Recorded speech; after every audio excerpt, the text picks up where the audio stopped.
Our next inductee this evening is Carl Bastedo. Carl Bastedo has been an outstanding performer in almost every aspect of Canadian motorcycling, though always with a leaning toward off-road competition. He's been a passionate contributor to the categories of competitor, team builder, sponsor, educator, promoter, and marketer for more than 50 years. He is still going strong as owner of Motor Park, the long-running motorcycle recreational facility near Owen Sound, Ontario, and as manager for Canada's team in the International Motocross the Nations. Born in Hamilton in 1944, Carl was inspired by his older brother and Canadian Motorsport Hall of Famer Larry Bastedo and friends. They rode the local clay pits practice area and competed in events organized by the Flying Midgets Motorcycle Club, now known as the Steel City Riders. Carl had to wait until age 16 to become eligible for his competition license and began racing a 200cc Triumph Cub at nearby Copetown. He was the youngest rider to be issued a CMA racing license at the time. The heights to which Carl's motorcycling enthusiasm has taken him since then would fill an encyclopedia. His family moved to Niagara Falls in 1960, where Carl rode the little Triumph to high school. On the way, he would pick up his mechanically minded friend Pat Chambers, who later worked at Carl's motorcycle shop and nowadays is a vice president at Canadian Kawasaki Motors. The 19-year-old Carl started his dealership in 1963 as a part-time venture, leaving his job at Ford 2 years later to run the bike shop.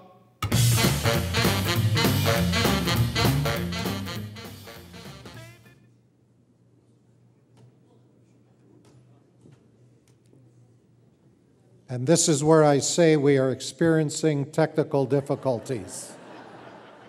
cc Yamaha with electric start, another first.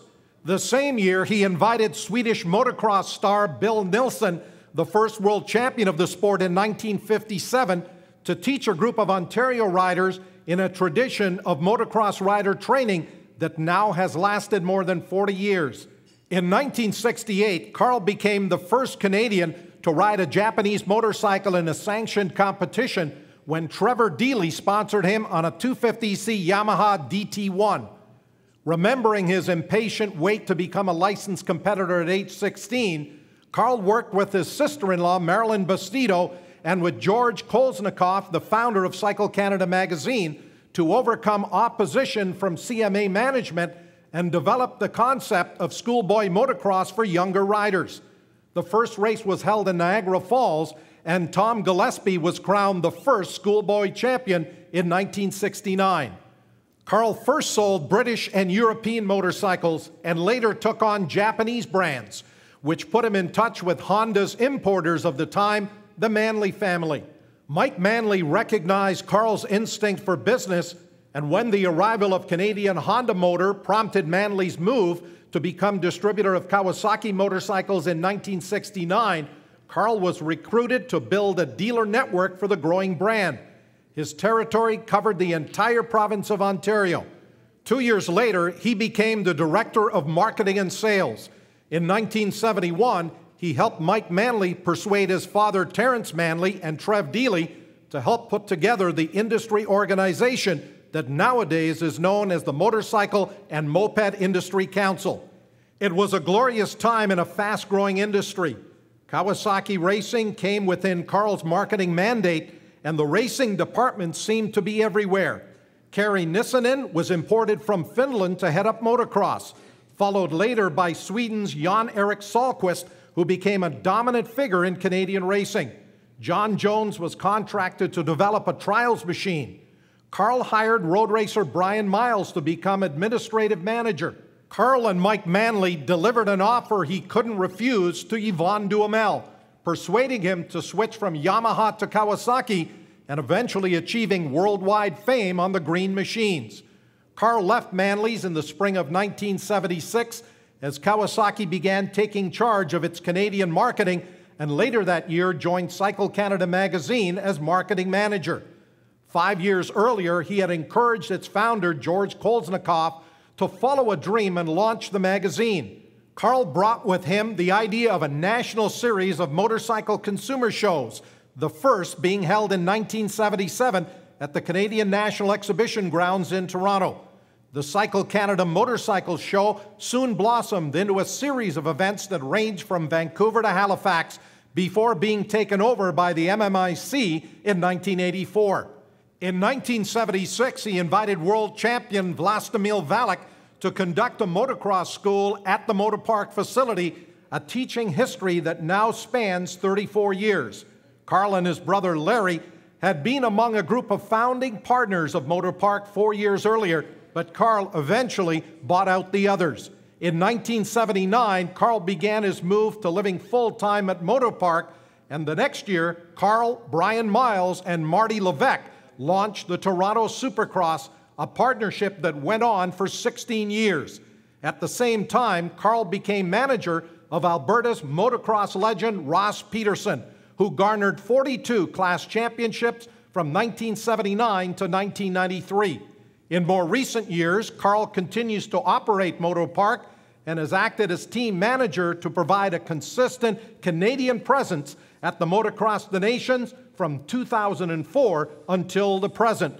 The most recent event was held in Italy October 3rd and 4th of this year.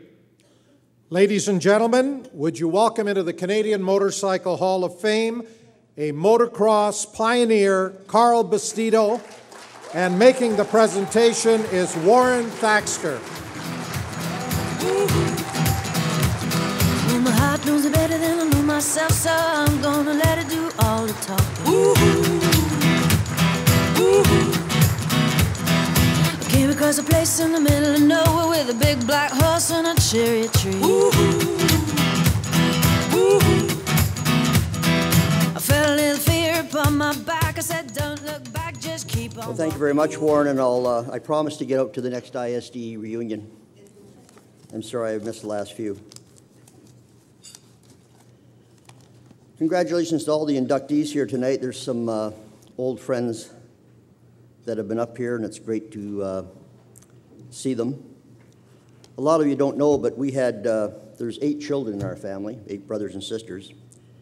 There's 5 of us still around, and they're all here tonight. So I'd like to say thank you for coming. Please stand up. And Diane and Marion and Norm, Larry, and me. That's 5. I'd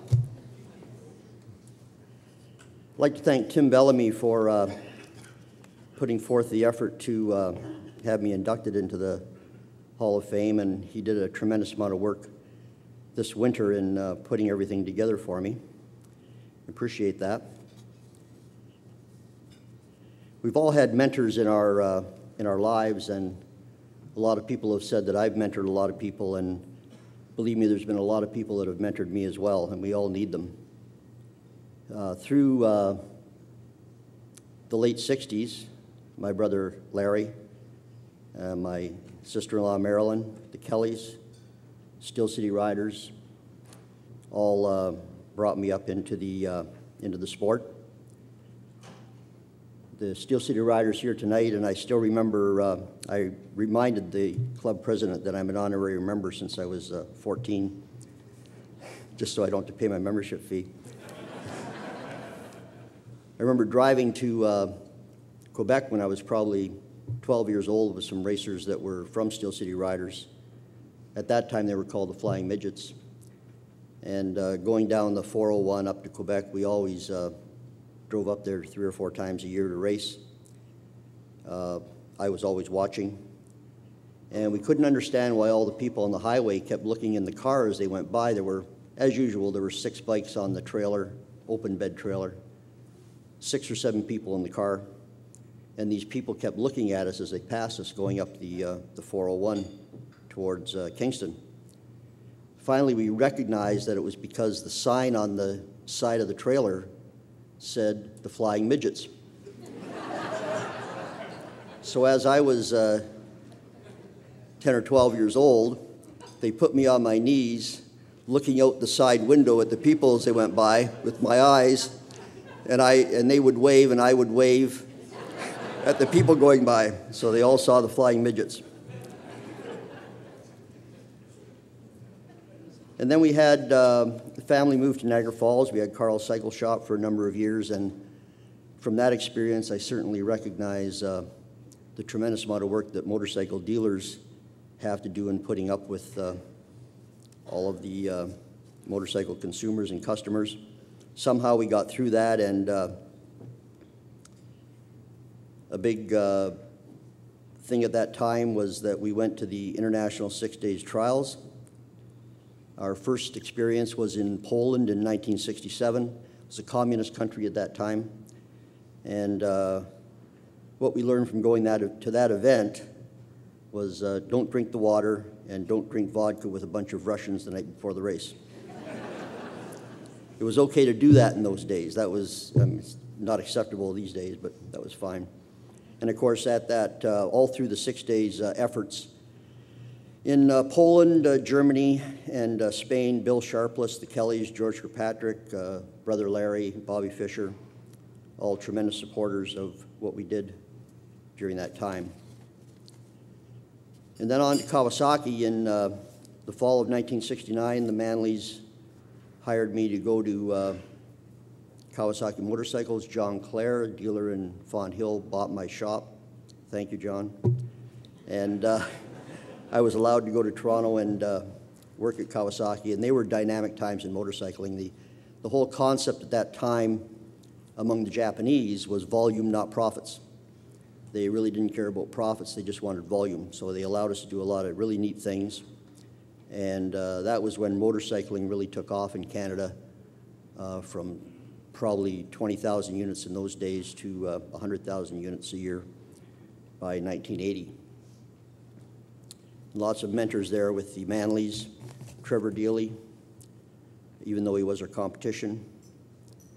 Great friends in racing, Bill Sharpless, Clive Kelly, Bobby Fischer, all the Euros, Heike Ullinen, Jan-Erik Selquist, Jorma Rautiainen, Jay Kimber, the Americans, Eddie Cole, who went on to Answer Products, Jeff Wecker, Brad Lackey, Cliff White, who just left Honda as race team manager. Great friends during those years. I left Kawasaki because the Japanese were coming in, and up until that time, we Canadians had pretty well control of our market and what was going on. And I went to Cycle Canada magazine, which I had worked with George Kolesnikoffs, who started the magazine in the early 70s, and took with me the idea for a series of national consumer motorcycle shows, which we ran very successfully from 1977 till 1984, when the motorcycle industry took them over. After that, we went up to Moto Park, and in 1980 started the Toronto Supercross, which Brian Miles, Martin Levesque, and myself ran for 17 years through 1996. We also went out west to do Calgary and Edmonton with Doug McRae, now of Blackfoot Motorcycles in Calgary. And that was a great career, but the market kind of dried up in the 90s, as everyone knows, and returned back to Moto Park. And now we've been at Moto Park for the last 20 years or so with my Moto Park family, Gord, Loretta, Kristen, who are all here tonight. Appreciate them coming. And it's been a great ride, as someone else said here. Certainly enjoyed it. And right now, concentrating on the Motocross of Nations and Canadians riding international motocross, as well as our efforts at Moto Park. Thank you very much.